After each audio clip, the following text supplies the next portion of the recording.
Hi, welcome to Quilting with Lori. My name is Lori Dickman. Today I'm going to be doing some barn quilt painting.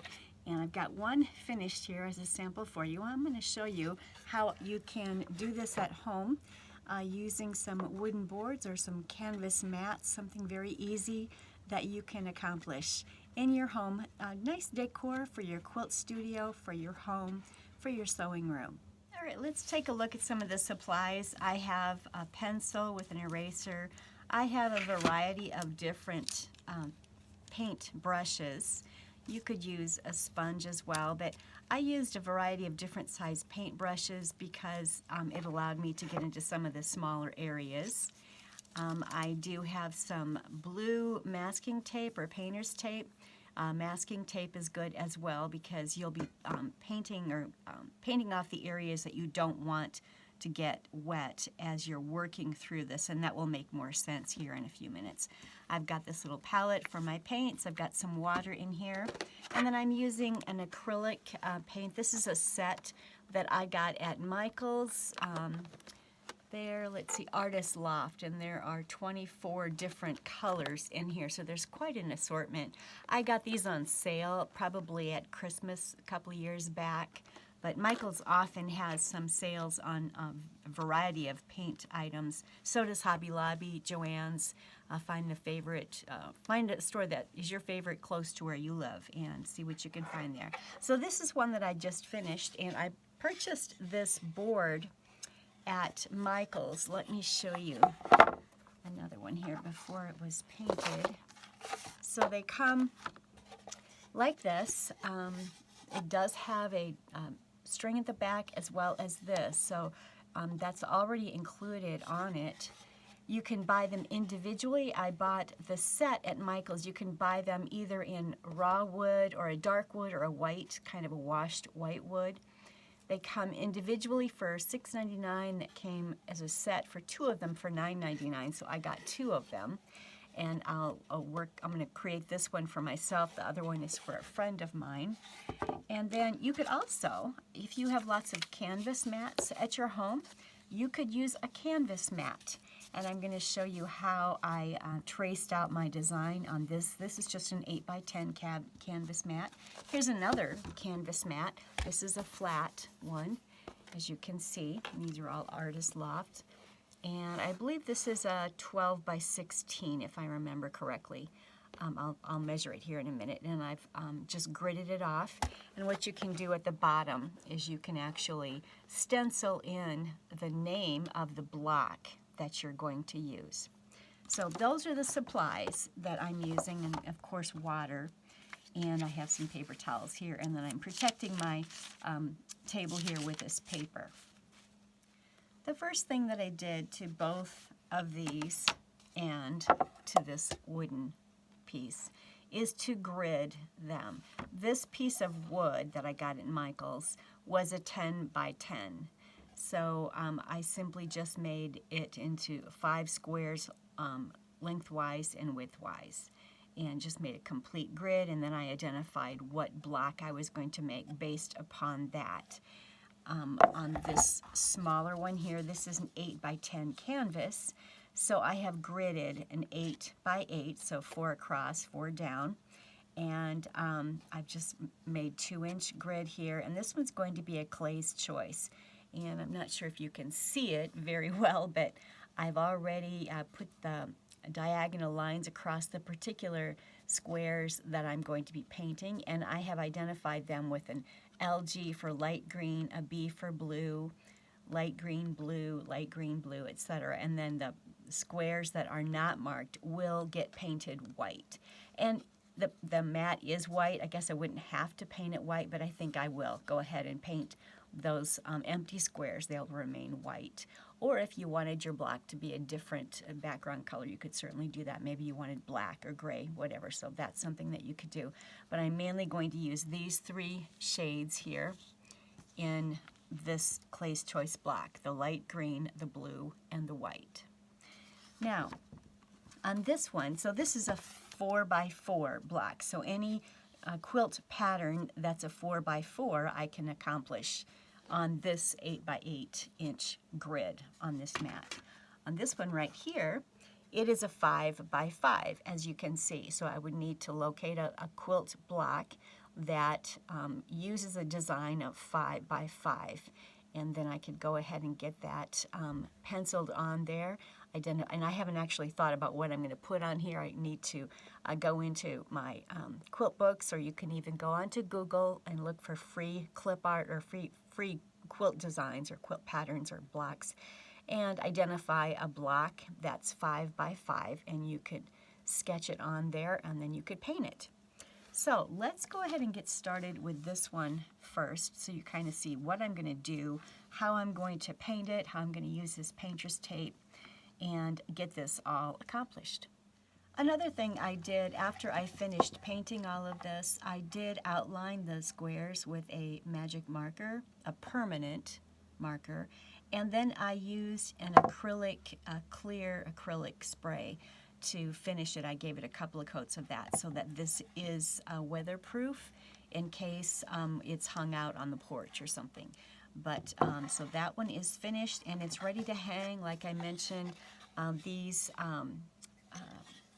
wooden boards that I had gotten at Michael's do have both this string here, the burlap, as well as the hook there, so they can be hung on the wall indoors or outdoors, whatever you choose to do. So first thing I'm going to do is get the squares painted on here that are going to be white, and basically it is these 4 squares right here. And because it's white, I'm not going to worry about taping it off at this point. I am simply going to just paint them very quickly, and this is kind of boring. I'll go ahead and just finish these 4 squares and I'll show them to you when I'm done. You can't actually even see this paint, but for this white, and I always start with the lightest color when I'm doing barn quilt painting. I start with the lightest and I go to the darkest. All right, I have these 4 squares painted. Now I do have to do this half square triangle, the bottom portion there. I have to do this one right here, this one right here, and this one right here. Again, since I'm using white, I'm not going to worry about doing any painting. It doesn't matter if I'm not so neat and if it gets into the next part of the diamond, or because it's white, it's not going to be visible. I am allowing the lines that I've drawn, my grid lines, to stay there right now, just so that I have a pretty good idea of what I am painting. I can cover this one over because that whole area here is all white. Now let's get over here.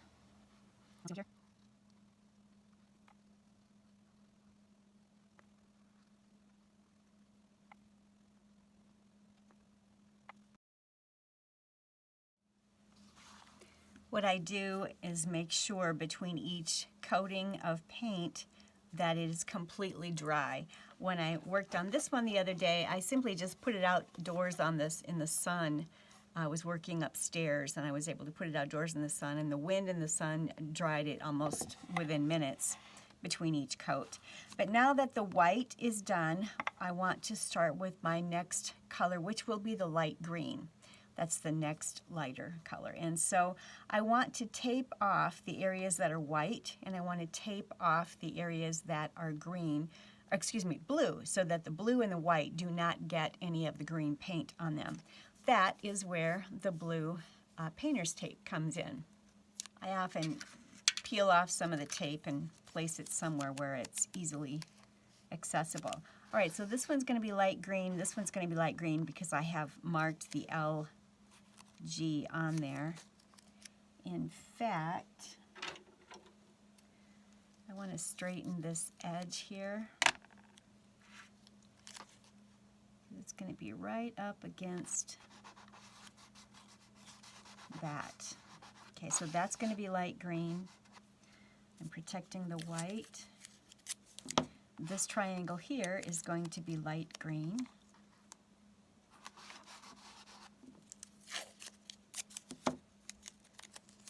And I'm going to cut a little triangle there. which will allow me to protect that. So this one is going to be light green, that's going to be light green, which means I need to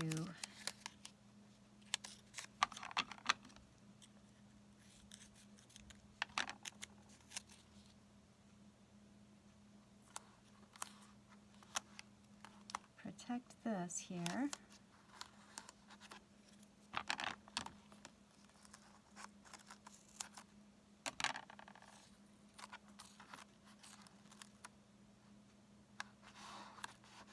But as you can see, I am simply taping off everything that is not going to be light green. So this is going to be painted, that's going to be painted. I'm going to finish painting the rest of this, and then I'll show you what it looks like before I get to painting. So again, what I'm preparing here is the Clay's Choice block, and so I've taped off everything with blue painter's tape that I don't want to get painted right now. So this little pinwheel right in here is going to be light green. I have my light green paint here, so that is going to be light green. This square, this square, this square, and this square will be light green. So I will paint these areas. I'm not going to worry about this. This has already been painted white here, and then the rest will be blue. So let's go ahead and get started here.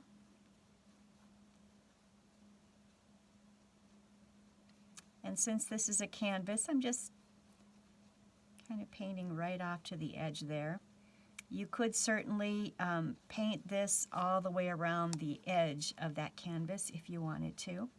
And I gave my barn quilt about 3 coats just to make sure that everything was covered well.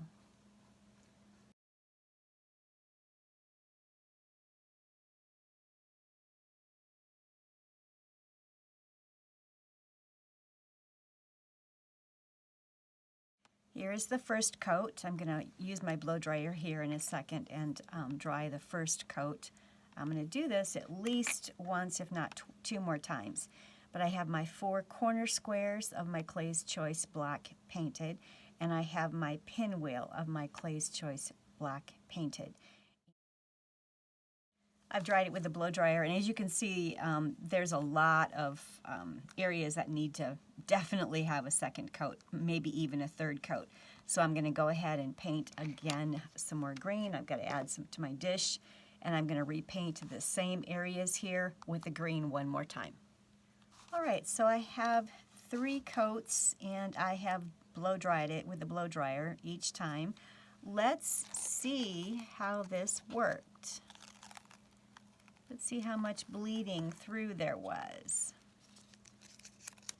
Sometimes blue painter's tape works really well. Sometimes it doesn't.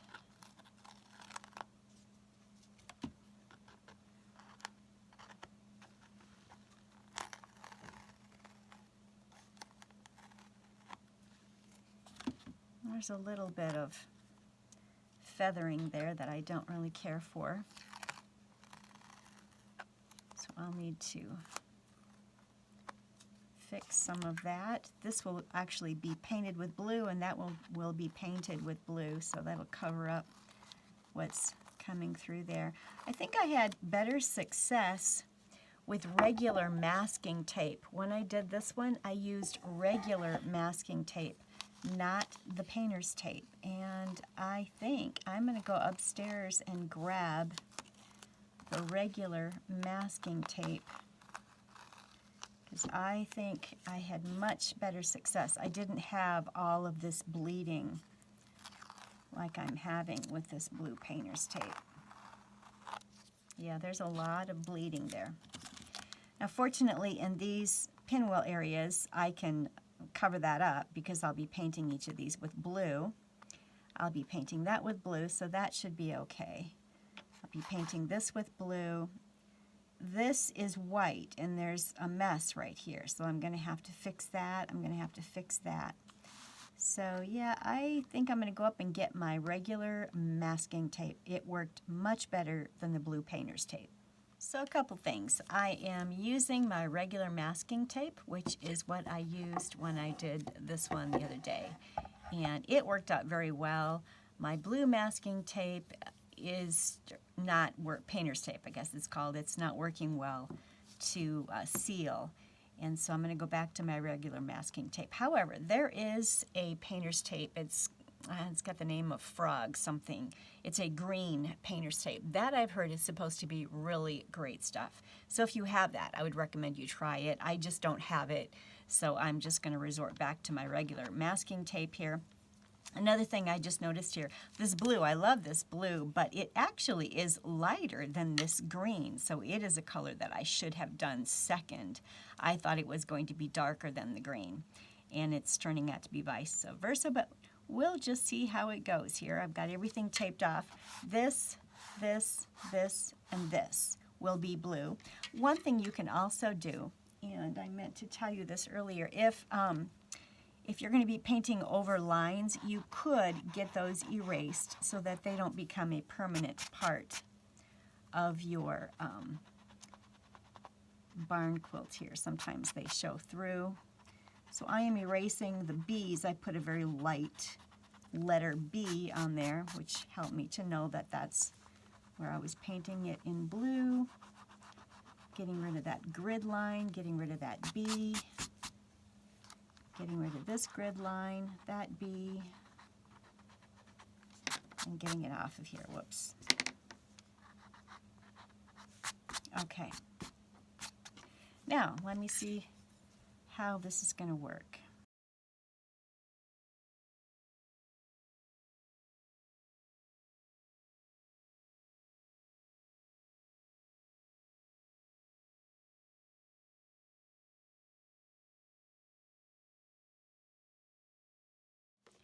So I have finished the Clay's Choice block, and this is the Black Eyed Susan block. This is a 4x4 pattern. This is a 5x5 pattern. And so what you'll want to do is go to your quilt design books if you have some books that have different blocks in them, or just go out to Google and Google some free quilt blocks and identify which ones will fit nicely on whatever object you're going to be painting them on. And you can paint them on anything, really. I've just given you some ideas here with these wooden boards from Michaels. This is simply a canvas mat that I have gotten, and this is an 8x10, so there's an extra 2 inches here on which you could stencil, or maybe if you do calligraphy, you could use calligraphy and put Clay's Choice on the bottom there. You could write your family name on there. I'm thinking maybe I'll put Dickman here. I don't know yet what I'll do. I do think I'm going to outline the block itself with a permanent black marker. Once everything is dry, it's not completely dry. I do like to let them dry 24 hours. And then once it's completely dry, I will take a clear acrylic spray. In fact, I'll run and grab that here and show that to you in a minute. And I take it outside and spray it nicely. As you can kind of see, there's a sheen on here. And that just protects it, so that it's protected from moisture. All right, here is one of the sprays that I have. It's a clear acrylic coating. This is for a gloss, and that is what I used on this one. And it's water resistant. It gives you a permanent finish, and it dries in minutes. You definitely want to use it outdoors. Here's another one. It's a clear acrylic coating in matte. Same options for you there. So I believe I got both of these at Hobby Lobby. But those are definitely something that I think you'll want to use, especially if you're going to use it on wood and it's going to be outdoors on the porch or on the home somewhere where it's going to get moisture. You'll definitely want to put a clear coating on it. And the next thing I wanted to share with you too is how I gridded this up. So here is the piece of wood that I had gotten at Michael's, which has the hangers, and it is a 10x10.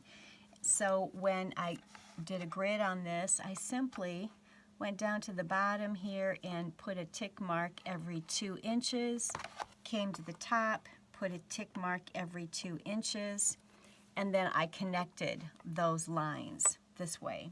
Then I did the same thing over here. I put tick marks on this side, tick marks on that side, and connected those lines, and that made my grid. And this is this piece of wood will work beautifully for a block that is a 5 by 5. And I'm going to take you to a book here in a minute and show you where you can locate blocks that have 5 squares across and 5 squares down. So that is how I did that. Now, let's look at this guy. This is the canvas that's just on this very firm board here. This was a canvas mat that's mounted. This is a canvas that's attached to this very firm board. So this one is 11 wide by 14 long. And what I did is I offset it in here 1/2 inch. And I simply put a tick mark 1/2 inch in here, here, there, there, and at the top. And then I drew a line to match all of that up. So that became my outside border of this block. And I'm not sure if you can see that real well. Let me make sure that I can. Hopefully you can see this better now. And once I had the 10-inch outside border, then I did the same as I did before. I just made a tick mark every 2 inches down here, a tick mark every 2 inches up here, drew those lines to connect it. Same thing on this side. I made a tick mark every 2 inches, a tick mark every 2 inches, and then I connected those lines. And again, I have another block that's 10 inches by 10 inches, and each of these squares is 2 inches square, and it's a 5 by 5. So here is a book. I got this many years ago. It's by the Patchwork Place. It's 1,000 Great Quilt Blocks. And in here you can find blocks that are of every size and kind that imaginable. And I went to the blocks that are 5 patch. They're called 5 patches, meaning there's 5 patches across and 5 patches down. And there's quite a few of them. So you can go through and identify what blocks you would like to use for your barn painting, your barn quilt painting. There are 4 patches, 5 patches, 9 patches, 16 patches. There's a lot of different blocks, 15 patches. So have fun with that. If you don't have a book such as this one, you can go online and Google and just Google Quilt Block Designs 5 patch or Quilt Block Designs 8 patch, whatever it is that you're wanting to put together. And then once you've got your grid and once you've decided on your pattern, then you can go through and identify the colors you're going to make it, and if there's half square triangles that you need to draw in here, you'll use the diagonal line and draw the half square triangles in wherever you need those. I like to use a pencil and mark in an abbreviation for the color, which you had seen me do here. I had drawn in an LG for the green and a B for the blue. And that helped me to identify where I was going to place my color. So that's how I did that. You could grid blocks onto trays. Maybe you would like to paint a beautiful quilt, barn quilt in the bottom of a tray for decor. There's just so many ideas for you to use. If you go out on Pinterest, you'll be amazed at what's all out there for you to enjoy and have fun. Thank you so much for joining me today. I hope you'll all try your hand at making a barn quilt or painting a barn quilt, either on canvas or on wood or some object that you might have at your home that you'd like to decorate and hang in your home representing a quilt block. Thanks so much for joining me. I hope you like the content that I'm providing. If you do, please don't forget to like and subscribe. And I look forward to seeing you next time. And until next time, happy quilting.